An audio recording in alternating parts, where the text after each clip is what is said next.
Hello to all students.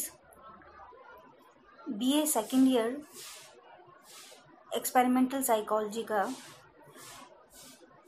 इकाई 5 या unit second में से हम एक अध्याय ले रहे हैं जिसका नाम है विचलन का माप या मेजर्स ऑफ वेरिएबिलिटी। स्टूडेंट्स, ये जो पार्ट आज हम स्टार्ट करने जा रहे हैं वो आपके स्टैटिस्टिक्स या सांख्यिकी का पार्ट है। इसमें हम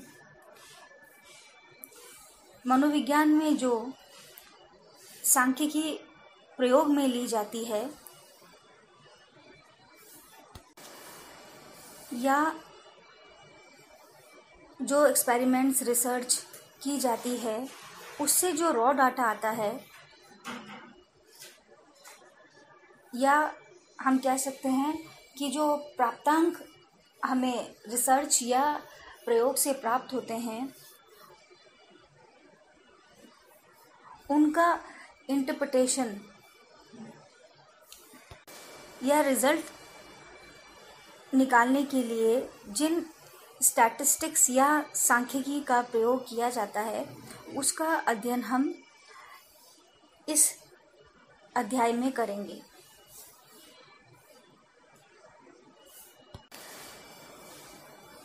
यूनिट 5 में जो सांख्यिकी हमें पढ़नी है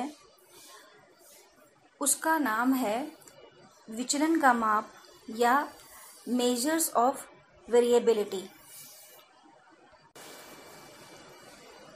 विद्यार्थियों, सभी व्यक्ति में बुद्धि, उनकी योग्यता, संवेदनशीलता आदि के सामान्य गुण एक मात्रा में नहीं पाए जाते। आप देखते हैं कि सभी व्यक्तियों में ये जो गुण होते हैं वे अलग अलग मात्रा में होते हैं। अतः इन गुणों की दृष्टि से व्यक्ति जो होते हैं वो एक दूसरे से भिन्न होते हैं। जैसे कोई तीव्र बुद्धि वाला व्यक्ति होगा तो कोई मंद बुद्धि वाला व्यक्ति भी होगा। कोई व्यक्ति जीनियस भी हो सकता है। उसी प्रकार किसी व्यक्ति में संवेदनशीलता अधिक होती है, किसी व्यक्ति में संवेदनशीलता कम होती है। तो हम मापन द्वारा व्यक्तियों के गुणों या व्यक्तिगत भिन्नता का मूल्यांकन कर सकते हैं और व्यक्तिगत भिन्नता को हम इंडिविजुअल डिफरेंसेस कहते हैं।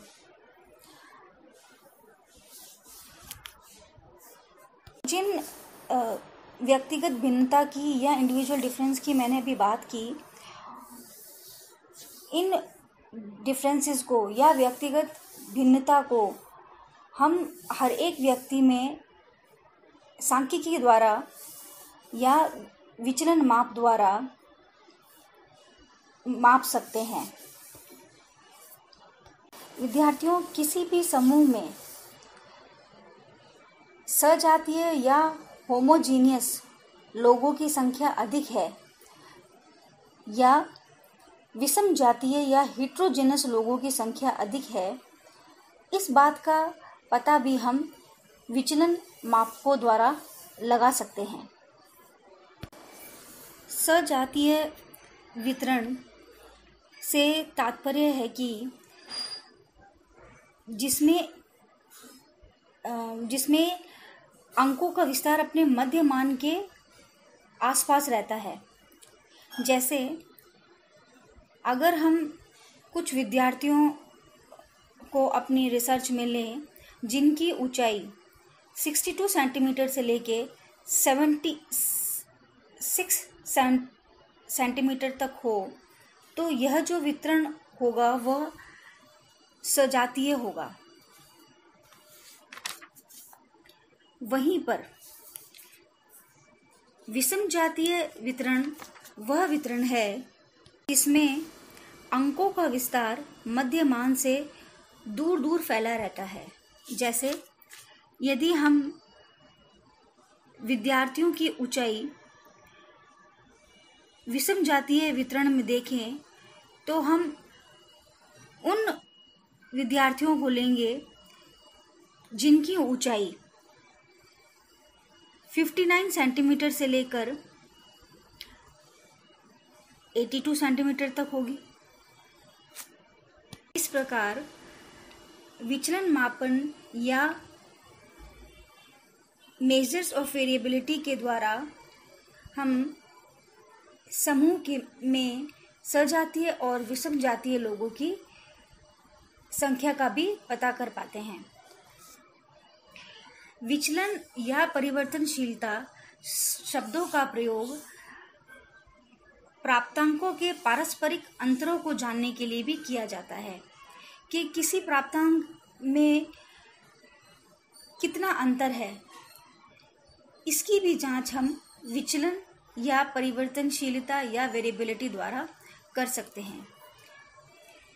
तो विद्यार्थियों, विचलन माप के लिए अलग अलग विधियों का प्रयोग किया जाता है और विचलनशीलता के लिए या अंक वितरण में विचलनशीलता का अध्ययन करने के लिए निम्न 4 विधियों का प्रयोग किया जाता है।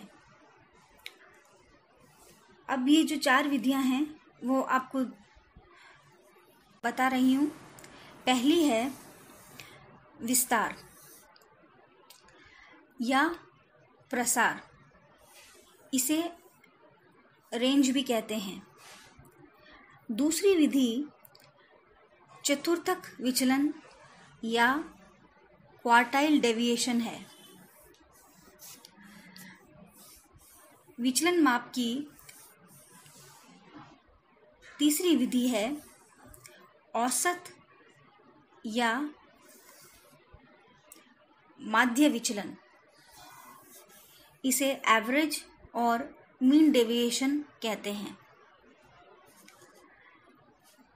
नेक्स्ट विधि जो है वो है मानक विचलन या स्टैंडर्ड डेविएशन। अब हम विस्तार का अध्ययन करेंगे। विस्तार या रेंज का उपयोग हम आवृत्ति वितरण तालिका बनाते समय या फ्रीक्वेंसी डिस्ट्रीब्यूशन टेबल को बनाते समय प्रयोग में या उपयोग में लिया जाता है। अधिकतम अंक या मान तथा न्यूनतम अंक के अंतर को प्रसार या विस्तार कहते हैं। किसी भी प्राप्तांक में या जो प्राप्तांक हमें रिसर्च से प्राप्त होते हैं उसमें अधिकतम संख्या कौन सी है तथा न्यूनतम संख्या कौन सी है, उसके प्रसार या विस्तार को ही हम रेंज या विस्तार कहते हैं। रेंज या विस्तार को विस्तार का चिन्ह, संकेत चिन्ह R है और इसका सूत्र या फॉर्मूला आप आगे देख रहे हैं। R = अधिकतम अंक माइनस न्यूनतम अंक, या इसको ऐसे भी कह सकते हैं, range = maximum score minus minimum score.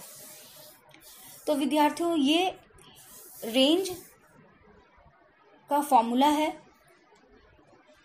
जिसमें हम मैक्सिमम स्कोर को माइनस करेंगे मिनिमम स्कोर से या अधिकतम अंक को घटाएंगे न्यूनतम अंक से। अब इसे समझने के लिए हम एक उदाहरण का प्रयोग करेंगे। उदाहरण में हम कुछ प्राप्तांकों को सॉल्व करेंगे फॉर्मूले के आधार पर। विद्यार्थियों, आपके सामने प्राप्तांकों का प्रसार ज्ञात करने के लिए कुछ अंक दिए गए हैं, जैसे 21, 25, 38, 26, 27, 28, 30, 32, 24, 19, 22 और 30।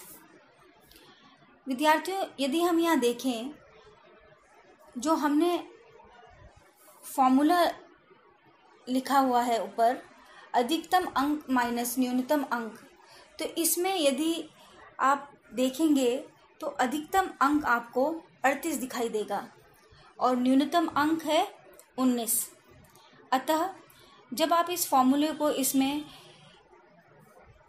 प्रयोग करेंगे तो 38 अधिकतम अंक है, उसमें से हम 19 को माइनस कर देंगे और घटाने पे जो संख्या आएगी वह इस अंकों का प्रसार कहलाएगा। तो 38 में से 19 माइनस करने पर 19 प्राप्त हुआ, जो आर को या प्रसार को डिनोट करता है। विद्यार्थियों, ये हमने विस्तार या रेंज का फॉर्मूला पढ़ा। अब इसके कुछ गुण और दोष भी हैं जो मैं आपको बता रही हूँ।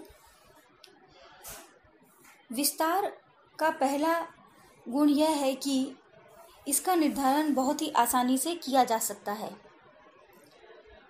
दूसरा, बड़े प्रतिदर्श या सैंपल जिसमें एक ही बहुलांक या मोड होता है, वहाँ विस्तार काफ़ी विश्वसनीय है या विस्तार का प्रयोग वहाँ काफ़ी विश्वसनीय है। ये इसकी दो गुण थे। और इसका दोष यह है कि, या विस्तार का दोष यह है कि यह केवल दो अंतिम प्राप्तांकों पर निर्भर करता है, अधिकतम अंक और न्यूनतम अंक, परंतु बीच के प्राप्तांकों के विचलन के बारे में इससे हमें कोई सूचना नहीं मिलती है। विद्यार्थियों, इस अध्याय में विस्तार के बारे में हमने जानकारी प्राप्त की।